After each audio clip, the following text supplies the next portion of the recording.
Hello folks.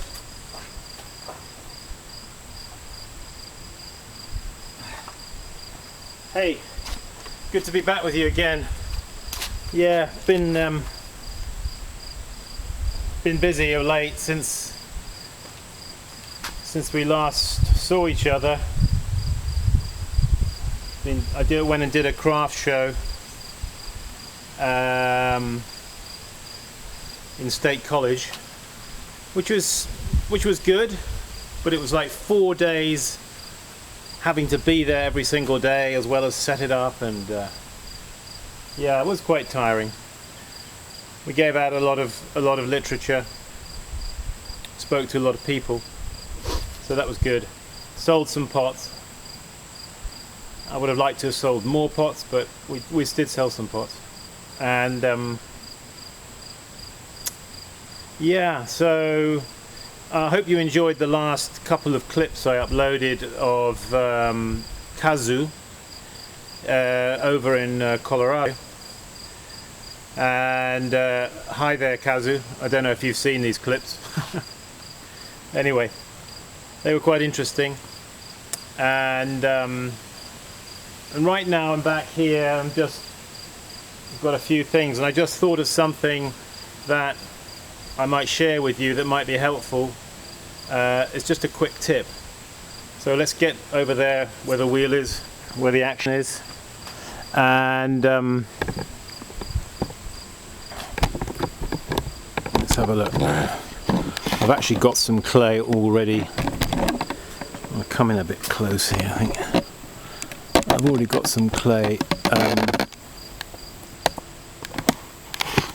wedged up actually, so yes.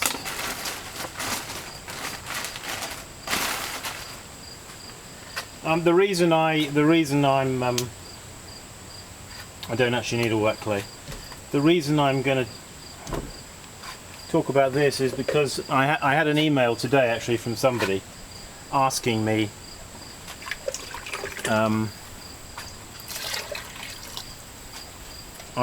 about, in fact it was an email about squaring the top of a thrown pot. So you throw a pot and then you make it square, but they had a concern that the shape of the pot as they had it,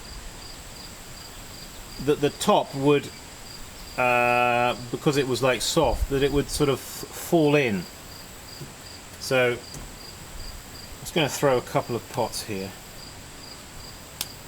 if I can explain. Maybe this is obvious to people, I don't know, but I think it's something worthwhile talking about.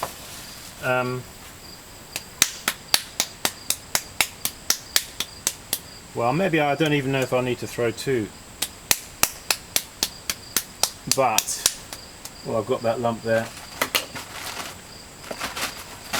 In case I do, I'll just shut this door here.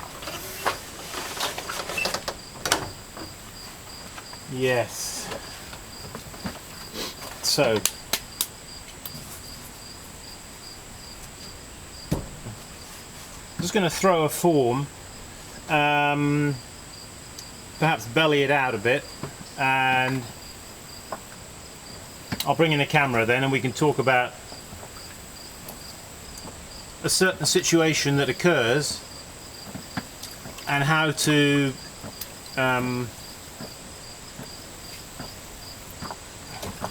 remedy the situation, you know, and how to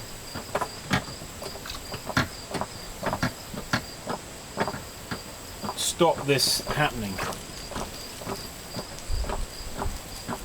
Nice and warm here today. What's the temperature? It is 30 degrees, it's about 80, 88, 87, according to the thermometer there.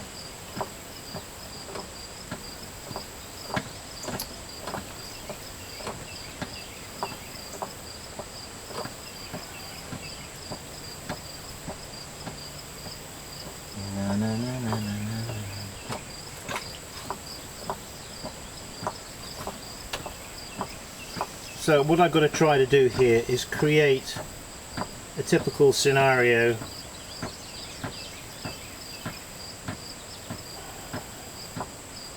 that might happen.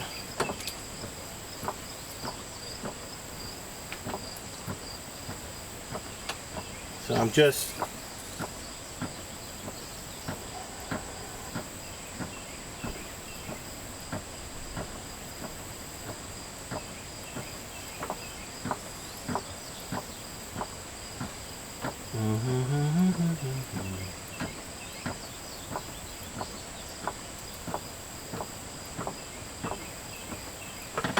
yeah, let's just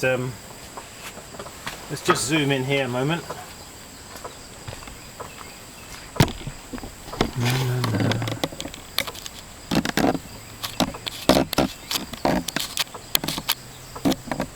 Yeah, I think that'll do, something like that.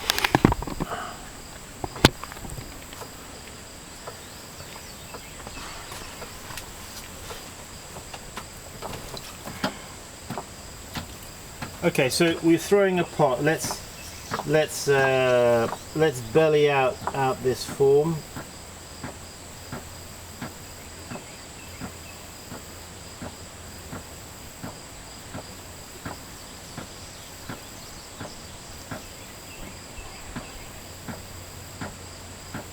Okay, so let's imagine we're making a round-bellied teapot.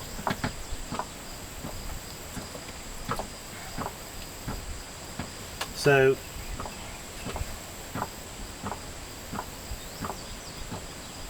well, maybe let's not imagine that we're making a teapot. Let's just imagine we're making a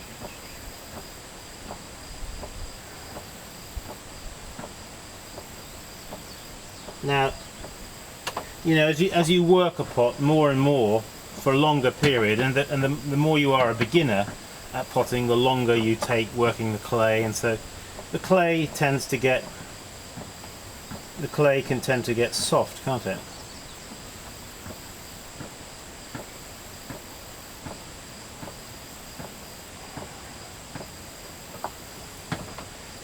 So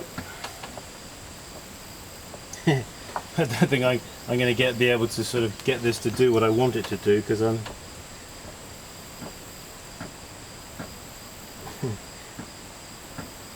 so you've bellied it out, and then around the top here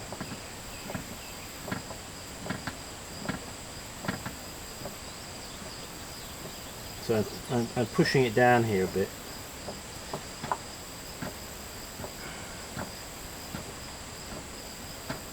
The clay is holding up pretty well, you see, for me at the moment here.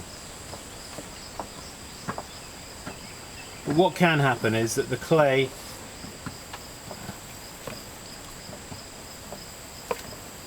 I'm kind of annoyed I can't get it to do what I want it to do.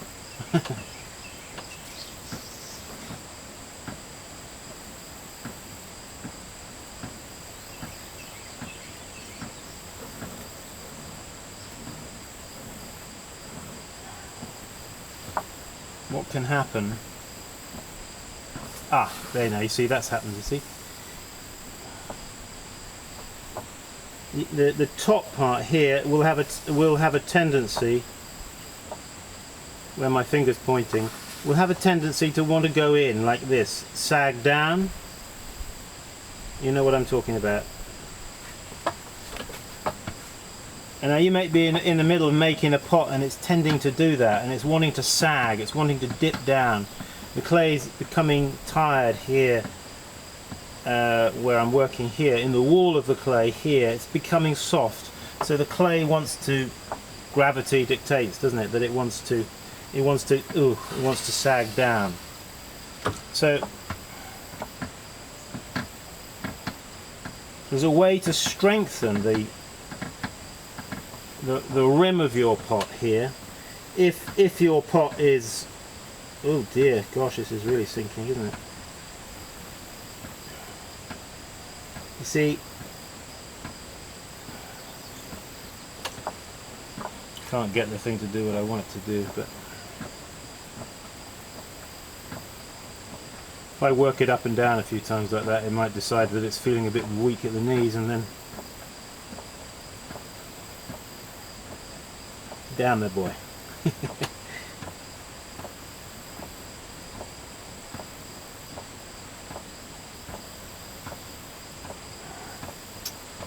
Anyway,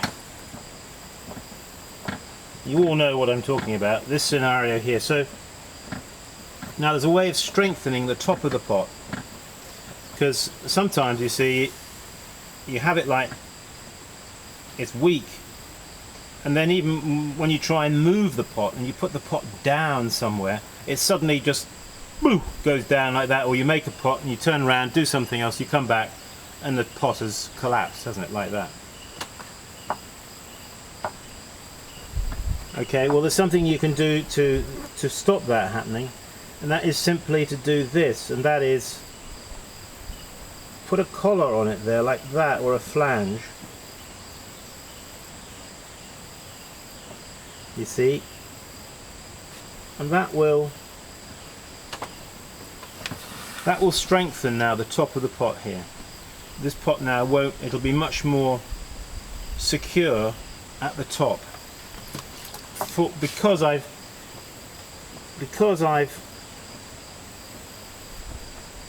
you see, while all the clay is lying in the same direction like this, it's easy for it to give and to go down, you see.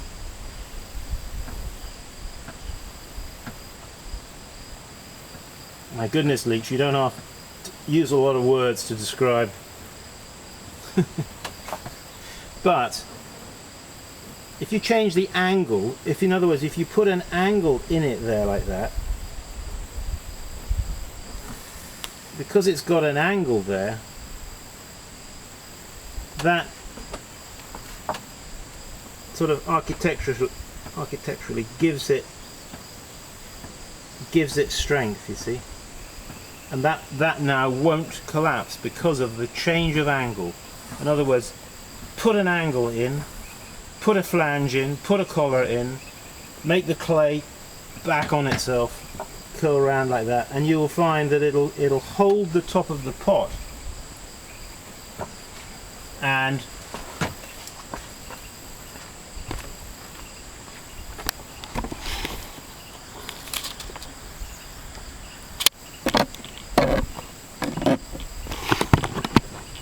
you see, and you can do this with any pot.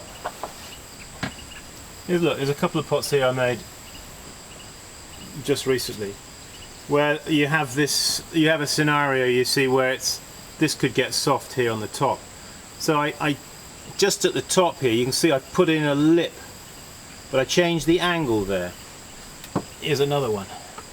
These guys are waiting for to be trimmed, but especially on this sort of shape, when you're bringing it in, it can get soft on the top and want to sag in. But if you put an angle there, put a lip, put a flange, that will give the pot strength there at the top. And you know, it's really important to keep the top of the pot healthy. Keep the top of the pot braced. That's a good word, braced. That's what this does. By putting in that change of direction, that change of angle, you effectively are bracing the top of the pot. And if you brace the top of your pots, you'll find that you'll be able to get them off the wheel easier. You won't have to use a bat all the time. You'll be able to get the top of the pot secure, and you'll be able to work further down on the wall of the pot, on the side of the pot. Maybe just shaping it, refining it, using your throwing stick or whatever, or your rib against the side of it, without worry that the top is going to go like fluttering like this and then sort of collapse. It's a simple principle, but I mean, it works, you know. I mean, the idea when you, for example, you've got a pot, and when you put a piece of newspaper over the mouth of the pot, you see me do that. That stops the air coming out of the pot when you lift it.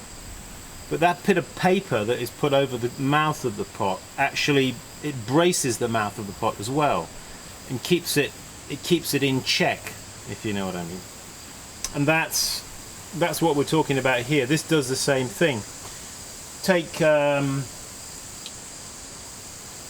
haven't got a piece of it here to show you, but you take a piece of steel, yeah, just take a flat, some flat bar steel, a long piece of it. You hold it by the end, you know. You take it by the end, you know, and you do this. It whips up and down, doesn't it? It bends in the middle. It whips like this. Take that same piece of metal bar, put a line down the middle of it, and bend it into a right angle. Put an angle in it, in that same piece of steel, same thickness. Just put an angle, a right angle in it, and then go like this. See if you can make it bend and whip like that. It won't bend, will it? It's rigid. It's rigid. Just put a piece of angle iron in the top of your pots. Make them rigid by putting in a flange. Change the direction. Change the direction of the pot. That will brace it and give it strength. Okay. That's it, it's all over. All has been said. No. But seriously, just try doing that as you work and as you throw, and you'll find that you'll bring strength to your pots, bring health to your pots, to the top of your pot. I don't know if it was Hamada or my grandfather that said, you know, get the top of the pot right and the bottom of the pot right, and what happens in between will take care of itself. There's actually a lot of truth in that. So, hey, keep practicing. That's the secret. See you around. Bye-bye.